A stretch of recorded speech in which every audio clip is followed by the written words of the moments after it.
Hi everybody, it's Robert Klein here from financialstuff.ca. So this video is probably going to be the longest video. It's going to go into all of the details of how banks view financing on a property. And the type of property that I'm going to use is a coach home pretty much in Langley. The reason is they have a couple suites and they do well for rentals. And it's going to allow me to show a lot of the analysis that goes into that. So what we're going to do is we're on financialstuff.ca webpage. We go to the members section. They're going to ask you for your username and password, and if you don't have one, you can just make your own membership right there. But here we go. Rob, password, log in, and here's my little profile. So what I'm going to do is create my own property sheet. So let's call this coach home. Address, call Langley. Purchase price. So coach homes, for those who don't know, I'm going to go take a picture here. Here's a picture of a coach home, and what it is, it's a nice big house, as you see. Bottom there's a basement, and in the back there is a garage, and then on top of it it's a one-bedroom unit. So if you look here, actually let's go to the photos, and oh, there's the back of it right there, and then there's the front. Okay, so the purchase price for one of these properties is approximately $600,000. Taxes approximately $3,000. Heat monthly, hydro, I'm going to say $150 a month just for all the utilities. The water's taken care of in the taxes. There's no strata. Insurance, let's say it's $80 a month. Gas, nothing. Flat repair, I just give an allowance of maybe $75 a month. It's a brand new property. Repair rate 0.05. This is going to be for some ratios. 0.05. 0.05 means 5%. So that's for the vacancy rate and the repair rate.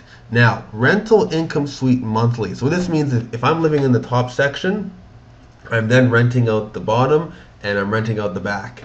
So the average rent for that could be $1,500 a month for that portion. Now if you rent out the entire property, you're looking in the range of $3,200 to $3,500. So we'll just do the lower of it.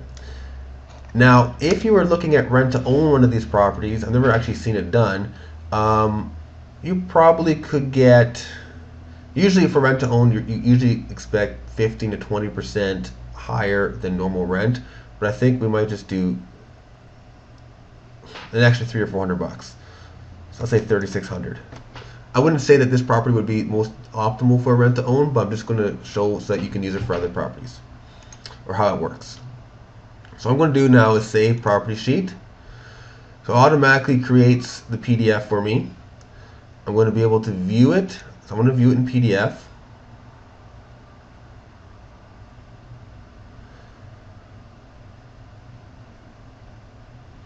Coming up, coach home. I click the coach home. I'm going to put this to 75% so I can view it. Alright, so I'm going to go to the details of this property. So mortgage payments. Now I suggest you actually print these reports out and go through it with me on there. So every page that we go to, study it first, then I'll take you through it. So with this one, we see with 5% down, the mortgage payments are going to be in that range. 10% down, again we're looking at this range. 20% down, here's the usual payments. Now one of the biggest misunderstandings is if you go from 5% down to 10% down, your payments are going to be dramatically less because you're putting more down.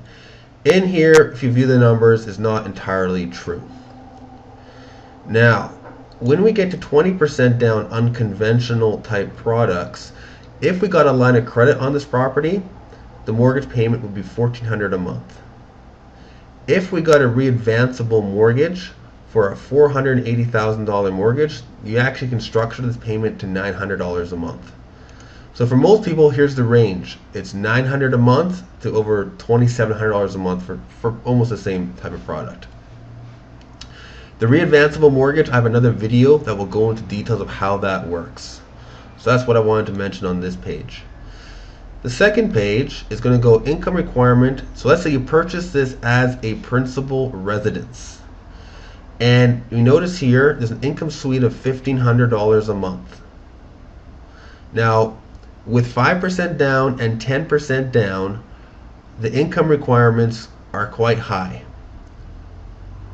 As you see there, in the 80 to 100 grand range is sort of what the minimums are. The very second we go to 20% down, the income requirements become significantly less. The reason is, with 5% down and 10% down, you are under CMHC or insurance laws, and in a nutshell, what they're going to do is they're going to credit you 20% of that rental income suite towards your income, or towards your payments. In 20% down, or you're dealing with conventional financing, you're now looking at 80% of that going towards your mortgage payment. The second thing is, here they're going to qualify you. Even though you're paying 2.25%, you're going to get qualified at 5.69% as of today. When you go at 20%, you're now getting qualified, depending on what bank you're at. Sometimes a 3-year fix, they'll qualify you at 3.49 versus the 5.69. So that's where the significant variance comes from. So a lot of people might think, oh, I need $100,000 to buy a 600 grand property. If you did come up with 20% down, and on top of that you had rental income suite that was offset significantly, well, that would bring it down dramatically, the income requirement. Now when we go to 35% down, they won't pretty much ask for income verification, so you don't have to prove any income. Okay.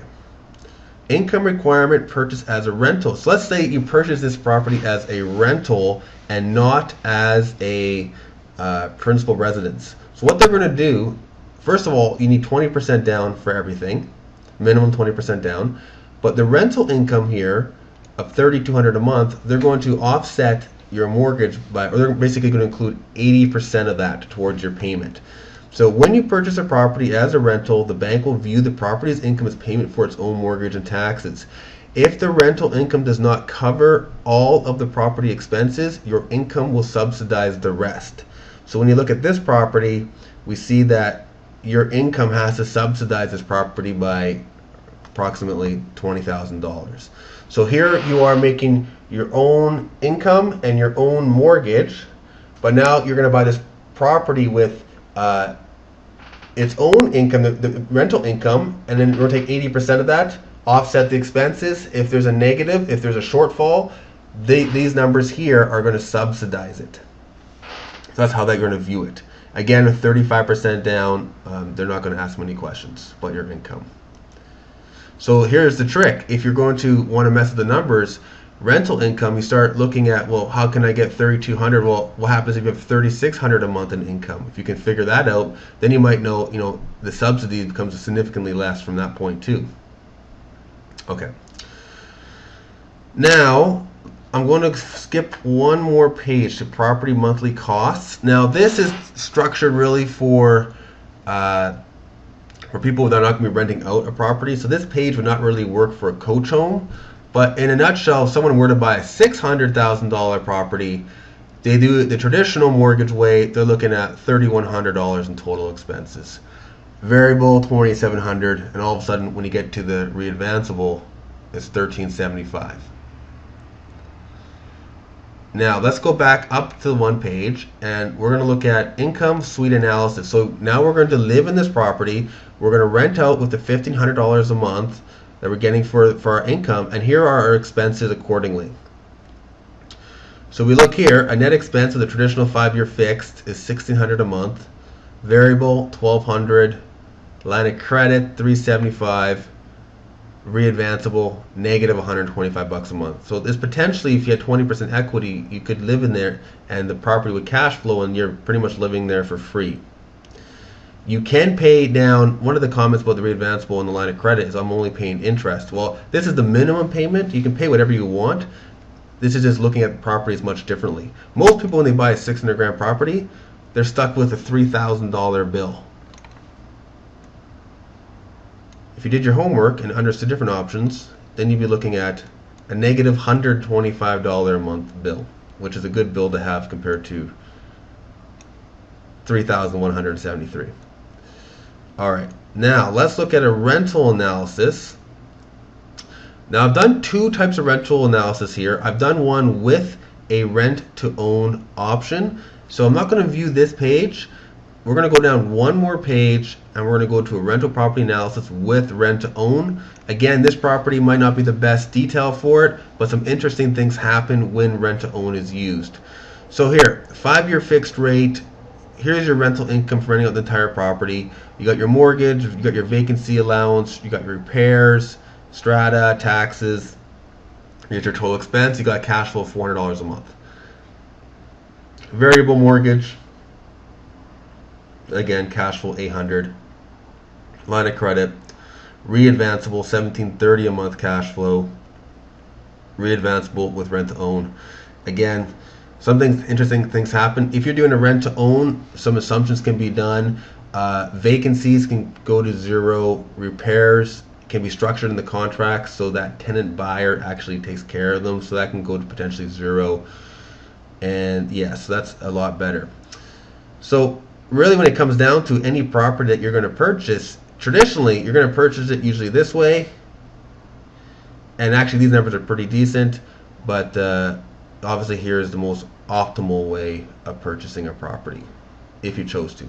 The interesting thing is when you get into these types of cash flows is many people, if you have one or two of those types of properties cash flowing this, that pretty much replicates most people's expenses, and that allows them freedom, or the choice of freedom, or even understanding that there's an option to be free. Most people in Vancouver, especially Vancouver, if they're breaking even, they're popping the champagne. So this is the report. If you have any questions, feel free to get in contact with us.